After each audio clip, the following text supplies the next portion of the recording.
Dans le nord de la Dordogne, perdue dans la campagne, l'ancienne petite commune de Festalan est un humble hameau de maisons composé d'une quelques centaines d'habitants. Pourtant, si ce village qui, à première vue, n'a l'air d'avoir rien d'exceptionnel, a attiré notre attention, c'est pour son patrimoine. Et notamment l'église Saint-Martin qui, malgré son air austère, vous cache de belles surprises. Bienvenue dans ce nouvel épisode de Secrets d'église.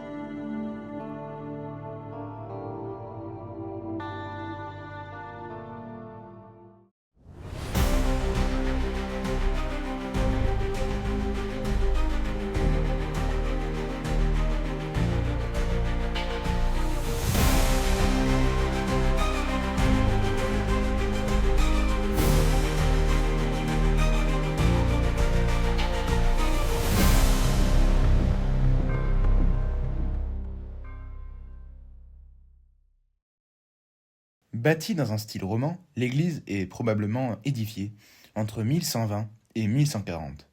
Les dates de construction ne sont pas sûres, mais les historiens sont d'accord sur le fait que l'édifice est du XIIe siècle.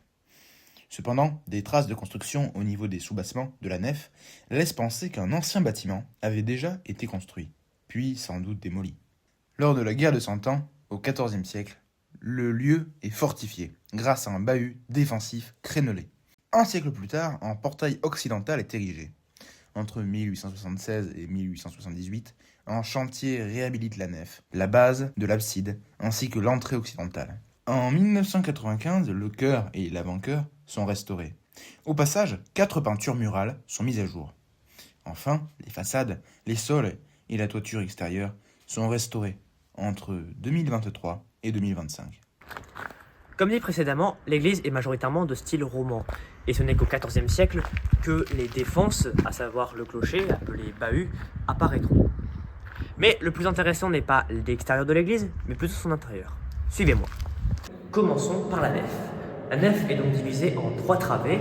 Donc les travées, ce sont ces parties divisées par des arcs qui sont construites de façon inégale.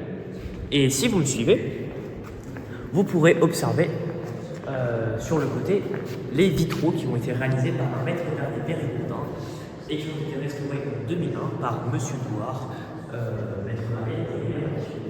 Continuons un peu plus dans le chœur avec sous le clocher une coupole qui est très utilisée dans l'art roman. Si vous avez déjà vu des épisodes de Secrets d'église, vous savez que la cathédrale de Périgueux, l'abbaye de Chancelade, l'abbaye de Brantôme, l'église de Saint-Amand-de-Coly, par exemple, qui sont de style roman, avec quelques variantes parfois, ont des coupoles. On dit que c'est une coupole sur pendentif parce que les pendentifs représentent ces sortes de pointes là, qui redescendent. Voilà. Mais maintenant, parlons un peu cloche. La première trace d'une cloche qu'on a de Festalan date de 1512 et elle est encore dans le clocher actuellement. C'est celle qui est encore sonnée à la corde aujourd'hui. C'est une cloche qui s'appelle Amélie, elle pèse environ 580 kg et détail intéressant sur cette cloche, c'est qu'il y a marqué le nom de Festalan sur sa robe. Ce qui indique donc que le lieu est très ancien, le nom du village est très ancien, sachant que Festalan s'écrivait à l'époque avec une orthographe très proche de celle qu'on a aujourd'hui. En 1759, une nouvelle cloche arrive, mais elle sera très vite détruite suite à la Révolution française. Et dans les années 2000, la mairie aimerait bien que les cloches sonnent dans leur village. Sauf que Amélie, à ce moment-là, c'est une cloche qui a presque 500 ans et elle ne pourra pas sonner les heures et les angélus 3 fois par jour. La solution est donc de trouver une nouvelle cloche, d'en fondre une nouvelle. Pour cela, ils contactent la fonderie Vaugelet, installée à Strasbourg, qui va leur fondre une nouvelle cloche. La fonderie Vaugelet est une fonderie qui date du début du XXe siècle. C'est là qu'elle fut fondée avec la réunion de 2 fonderies allemandes de Karlsruhe et de Marialach.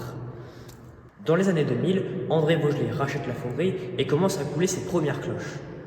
Et donc celle de Festalan est l'une des premières, vu qu'en 2004, la mairie fait une demande à Vaugelet qui font leur cloche, l'amène et la baptise Geneviève, en référence à la femme du maire de l'époque.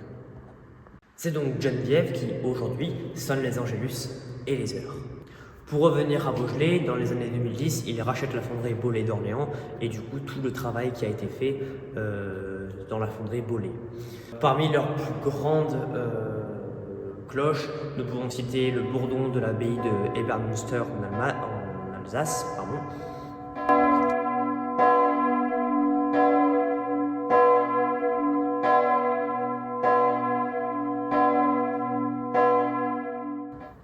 Et nous pouvons aussi citer leur plus grosse pièce, à savoir un bourdon de 4,5 tonnes pour l'abbaye du Bec et Loing, en Normandie.